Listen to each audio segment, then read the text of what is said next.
जय शनिदेव, जय जगदम्बा। नमस्कार दोस्तों, मैं एस्ट्रोलॉजर रितेश मेहता अपने इस यूट्यूब चैनल से व्यास एस्ट्रोलॉजी में आपका स्वागत करता हूं। दोस्तों, आज हम जिस टॉपिक की बात करेंगे वो है ग्रहों की अवस्था। और ये ग्रहों की अवस्था आपको जानना क्यों ज़रूरी है, ये पहले मैं आपको बताता हूँ। जब आप प्रेडिक्शन में जाएंगे और आप प्लैनेट्स को देखेंगे तो वो प्लैनेट्स आपको सर्टेन डिग्री में दिखेंगे। हर राशि 30 डिग्री की होती है, मतलब एक राशि का स्ट्रेंथ 30 डिग्री का होता है, 0 to 30। अब 30 डिग्री के बीच में ही प्लैनेट्स कहीं ना कहीं बैठे रहेंगे। तो हमारे ज्योतिष में एक कॉन्सेप्ट है कि अगर ग्रह 0 से 6 डिग्री में के बीच में बैठा हुआ है, ठीक है, तो उसे हम बोलते हैं कि वो बाल अवस्था में है। ठीक है, तो अगर हम 0 से 6 डिग्री में कोई प्लैनेट बैठा है तो हम ये मानते हैं कि वो बाल अवस्था में होने के कारण अपना पूर्ण फल देने में सक्षम नहीं है। बट ये एक कॉन्सेप्ट है ज्योतिष का, और भी बहुत सारी चीज़ें हैं। मैं ये मानता हूँ अगर 0 से 6 डिग्री में वर्गोत्तम ग्रह बैठा हुआ है तो सिंपल सी बात है वो बाल अवस्था में है, लेकिन वो अच्छे रिजल्ट देगा।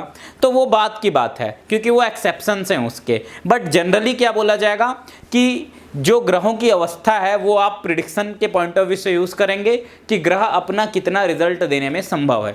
दोस्तों, ज्योतिष में 5 अवस्थाएं ग्रहों की बताई गई हैं। बाल अवस्था अर्थात बचपन, फिर कुमार अवस्था, कुमार के बाद युवा अवस्था, युवा के बाद वृद्ध और अंत में मृत अवस्था। तो अवस्थाएं कितनी बताई गई हैं? 5। बाल अवस्था, कुमार अवस्था, युवा अवस्था, वृद्ध अवस्था और मृत अवस्था। अब 5 अवस्थाएं, इनको अपन ने 30 डिग्री में बांट दिया है।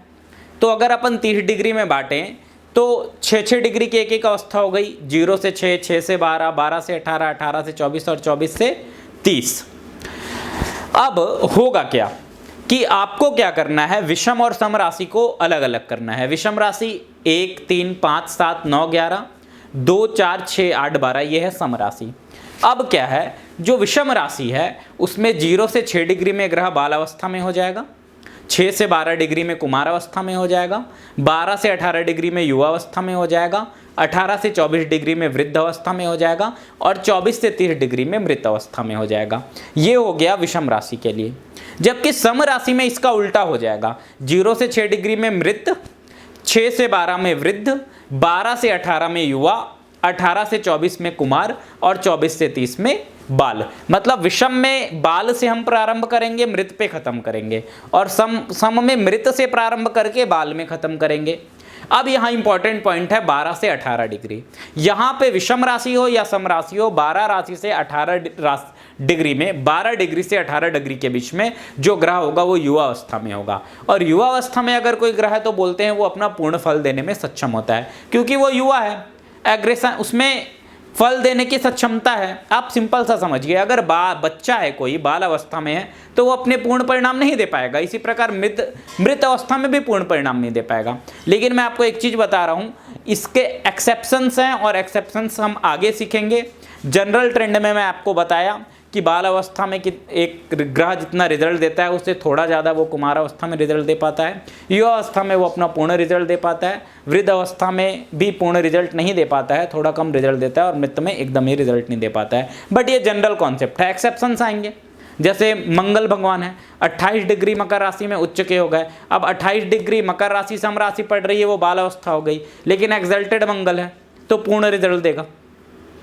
27 डिग्री में मीन राशि में शुक्र भगवान उच्च के हो गए, तो यहाँ पे भी वही बात आ गई, मीन राशि सम राशि है, 27 डिग्री बाल अवस्था हो गई। लेकिन बाल अवस्था होने के बाद भी एक्सल्टेड राशि में हाईएस्ट एक्सल्टेड पॉइंट पे हैं, इसलिए अच्छा रिजल्ट देंगे।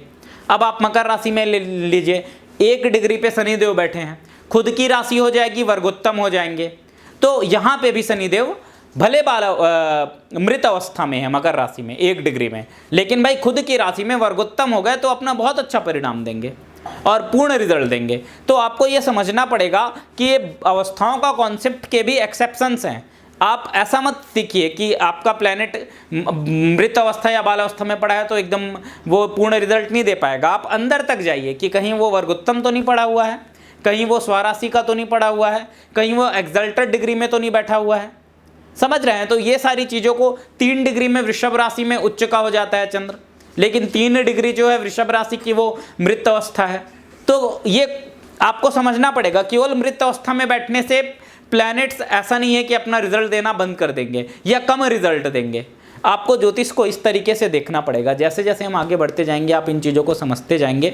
ये एक मेरा छोटा सा कॉन्सेप्ट था कि जनरल ट्रेंड में एक बाल अवस्था का जो प्लैनेट है वो कम ज़्यादा अपने पूर्ण परिणाम नहीं दे पाता है, जबकि युवावस्था में जो प्लैनेट्स है 12 से 18 डिग्री के बीच में जब होता है, विषम राशि हो या सम राशि हो, तो बहुत ही अच्छा रिजल्ट अपना प्रोवाइड करता है, पूर्ण रिजल्ट अपना दे पाता है। तो ये एक ज्योतिष में क्या है दोस्तों, अलग अलग टूल्स हैं, अलग अलग कॉन्सेप्ट हैं।